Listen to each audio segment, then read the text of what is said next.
माझ्यावर सगळ्यांनी अटॅक केला आणि माझ्या बांगड्या फोडल्या, हो का, हातातला रक्त आहे माझ्या आणि खांद्यात हिसका बसलाय माझ्या. आणि आम्हाला मोजणी ही होऊन द्यायची नाही, आम्हाला शक्तीपीठ नको आहे, आम्हाला हा रस्ताच नको आहे, आम्हाला मान्य नाही. आम्ही शेती 1 गुंठाभर सुद्धा आम्ही जमीन त्यांना देणार नाही.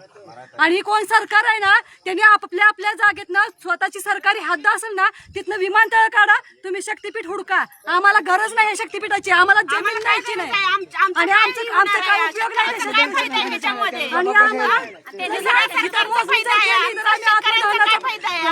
ही करणारच आहे, आत्मदहनच करणार आहे. हा, वतूनच तुम्हाला नोटीस वगैरे काय यांना विचारलं, माझ्या हाताला हिसका मारला इथं त्यांनी 4 वाजता 5 वाजता मी 5:30 ला हजर झाले.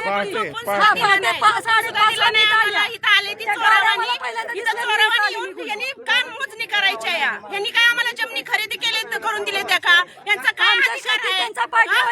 आज तुम्ही कोर्टात कशाला गेला तर पुरावा मागते ती. यांनी आम्हाला काय दिलंय पुरावा? चोरीला गेला पोलीस यंत्रणा तेव्हा कोण आली नाही, आता काय आली? हा रस्ता करून आमच्या शेतकऱ्यांचा काय फायदा आहे? तुम्ही सांगा मला, काय फायदा आहे? ही सगळ्या सरकारचा फायदा आहे म्हणून सरकार हे आम्हाला शेतकऱ्याला मारायला निघालंय का? आज सगळ्या शेतकऱ्यांनी आम्ही कमवून खाते, आमची पोरं भावी पिढी आमची खाऊ शकत. जर ह्यांना जमीन दिली आणि इथं कोण मोजायला आमची पोरं काय खाणार सांगा? आणि इथं मोजायला कोण मंत्र्यापासून आला असले तर त्यांच्या सकट आम्ही पिटवून घेणार आहे. आम्ही कुणाला सुद्धा सोडणार नाही. आम्ही मंत्र्यांसकट इथं पिटवून घेणार आहे सगळ्यांनी. आणि कोण इलेक्शनला सगळी पाहिजे का? आता कुठे गेले ती आमदार खासदार कोण गेलं? सुहास भैया कुठे धरून बसलाय का? थोडस काय झालं की लगेच सरकार ही करतंय. शेतकऱ्याच्या बाजूने कोण आहे का? एखादा आहे का कोण? आज सगळी मतदान मागायला येते ती, पण आता शेतकरी अडचणीत आहे त्यावेळेस कुठे गेली? सकाळपासून फोन चालू आहे, कोणीच फोन उचलला नाही अजून. आम्ही 5 वाजल्यापासून येत आहे. माझं पोरं बाळ सगळं आदेश आहे काय? वरून आदेश आहे, आम्हाला ढकलून द्यायचा आदेश आहे का? लाव नका म्हणा. आम्हाला सरकारने काही 1 गुंठाभर जमीन खरेदी करून दिली नाही. आज आम्ही आमच्याकडे शेती आहे, आम्ही त्या शेतीवरती मुलांचं शिक्षण करतोय, मुलांची लग्न करतोय. आम्ही काही सरकारला रुपया मागा येत नाही, पण आम्हाला शेती सुखानं करून देत नाही. हे कुणी सरकारनं ठरवलंय का? ठरवलंय सरकारचा फायदा असल्यामुळे त्यांनी ठरवलंय ना. शेतकऱ्यांचा काय फायदा त्यांनी बघितला?